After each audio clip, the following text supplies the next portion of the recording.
We are going to see now the building of mechanical system models. So you have a model on the screen in there that you see, and I have gone ahead and done the first step on doing a mechanical system, and that is to recognize the system, the elements on the system.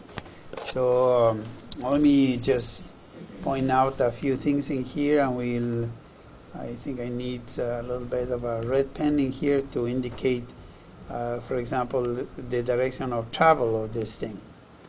So we need to establish whether this moves to the right or moves to the left. In this case, just to be consistent with the numbering here, I am going to define that the system is moving to the left. And because I labeled this x1, I am going to start with the motion of this one like this. But also I know that this one right here is also moving to the left. Okay, with x2. This in here is the wall. This is a source of flow in here with velocity equals to 0. So that's where we are. So the first thing is we recognize the elements on the system. I would say, let's just correct this. We say elements because it's more than one. And then I am going to put the second one in here. You say second. And here we say recognize the elements of the system. Then we'll say use a one junction to represent the distinct velocities. Okay, that's the next step. So in here, well, just to make sure that everything is alright. So distinct velocities with the one junction. So which ones are the velocity of this and this other, and of course this one? So I would do this. I would just put the 1 here for x1 dot. I will put an x2 here for the the velocity x2 like this, and I'm going to put another 1 in here for the velocity of the wall in here, so which in this case is 0, right? So I am going to put a 1 here with velocity of the wall equal to 0. Very good. So that's step number 2. What are we going to do in step number 3? We're going to say, okay, step number 3 is going to be attach the elements that experience those velocities. Okay, very good. And here we are going to attach the elements that obviously experience those velocities. The first one I would say is, let's change colors here. All right. This is an I element with mass m1. So we're going to have this one like this. And then if this is m1, the value of this is like m1 like that. This other one, I sub 2, you're going to have the mass, you could put it vertically or horizontally, it really doesn't matter. We're going to put it like that. The other I element with mass m sub 2. We use these two little dots on the and to illustrate what are we talking about. This one here, I would say this is a source of flow with velocity equals to 0. Okay? And then we have the velocities in here. I mean, step number 4 would be, say 4 is use 0 junctions to represent the velocity difference. You could say those differences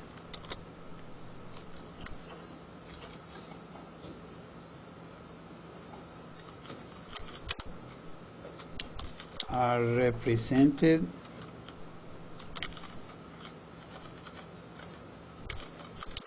with 1 junctions.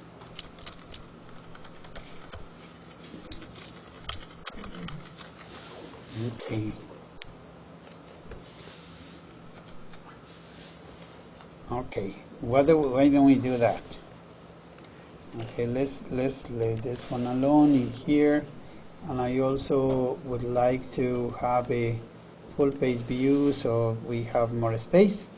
So in here we have you know, the velocity differences. How are we going to do that? I'm going to arbitrarily indicate that the one that is going to move first is x1. So if x1 moves first, x2 is going to follow it. So if I'm defining positive to the left, so in this case x1 minus x2 would be the difference here. So x1, I would say this minus x of 2 is represented this way. So this one is going to be x1 minus x of 2 dot, like that. So we represent that. And then this one is going to be with another 0 junction here. This is going to be, of course, a 1 that will say x of 2 dot minus the velocity of the wall. Yeah? So I have done step number 4. What are we going to do in step number 5? Step number 5, it says, okay, 5 is going to be attach the elements that experience those differences. Which ones are those? Take a look in here. In this case, in between this and this, we have this 2. So those 2 need to go in here. This would be the C element for the spring, and of course this R element for the damper here. And if you see it on the other end in here, right here, you would have the C element for this, and you would have the R element also for the damper right here. Okay? And then we can, as far as I'm concerned, the way this model is would be perfectly acceptable to having the modeling in Simulink. I mean in CAMG. You could enter it exactly as it is in here, and it would be fine. This would be just fine. Of course, in this element in here, you could simplify it also a little bit because this is just 1. But that's about it. I think if you, yeah, I think that's what I That's what I would do. There's another alternative to actually make that x2 is the one that moves first and the other ones follow, which would give us a little bit of a difference in the way this arrows go, but this would be fine as far as drawing the bond graph model from scratch. You could reorganize this model and put it in a more how can I say, maybe a more better visual way. You could do this, and you could simplify like this and put SF in here, and you could put one with the C element over here, and then with the R element over here, and then this one over here like this, and you could have the I in here like this. This is just not really totally necessary, but these are ways to illustrate what we just did. And you could put the one with the C element over here, and then the R element over there. And the way this is in here, you'll have this one with the I in here. So this is the same bond graph model, but written in a little different way. This is because in here we arbitrarily says x1 dot is bigger than x2 dot. We did that, but if you establish the other way that x of 2 is bigger than x1, in other words, this follows, this goes first on the other one, then you're going to have one in here that you could also simplify. So, but I think what we're doing right now is trying to establish how to model the systems. How do you actually do this? Yeah? You don't need SF still hooked up to a 1 before you hook it up to a 0? Because look what happened here. This is what I was saying a little while ago. And again, maybe let's just put here, remember, whenever you have this situation like this is equal to this. Or when it's like this, also is like that. Yeah? This one, however, when you have it like that, you cannot reduce it. This is only because we established this arbitrarily. But you could say, no, examine this, but if we decide, we could say establish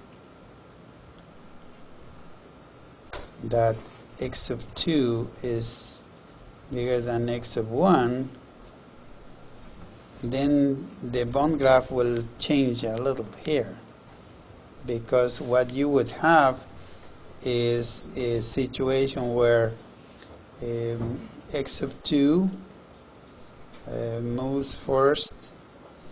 Let's see, we will have this thing would be x2 minus x1. It will switch over here, and if that's the case, then the bond graph model would become with this sign reverse. Maybe what I should do, just a matter of practice. Let's look at this and build the bond graph model from here, from scratch, just for practice. So if I do this, in this case I establish that this is x of 2 dot, and this is 1 for the velocity of the wall, then this one still is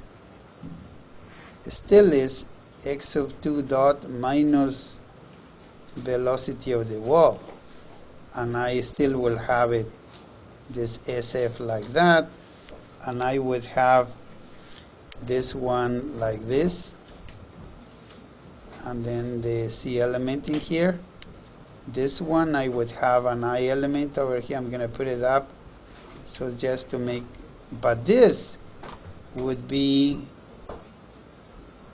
x sub 2 minus x sub 1, and that way will be C, and then this would be R element, and then this one in here would be x sub 1 like this, and then like this, which would make this like that. And so this bond graph is just as good as this or this. I'm just playing a little bit with this simplification so you can see it. Let's just do the causal mark before we finish this. Put it to the sources like this. You put it to the source like that, and then in here, if this is a flow, the other one becomes like this. Now I put it in integral form to the I element. The others will become like that. See, if this two flows like this into the zero must have one F or in, and in this case this has one junction has one flow in, makes this two like this, and this in integral form like this, makes this zero like this, and once you have this flowing here, makes this other two like that. But like I said, if you enter the graph in CAMG, the software will actually do this for you. So that concludes the mechanical system.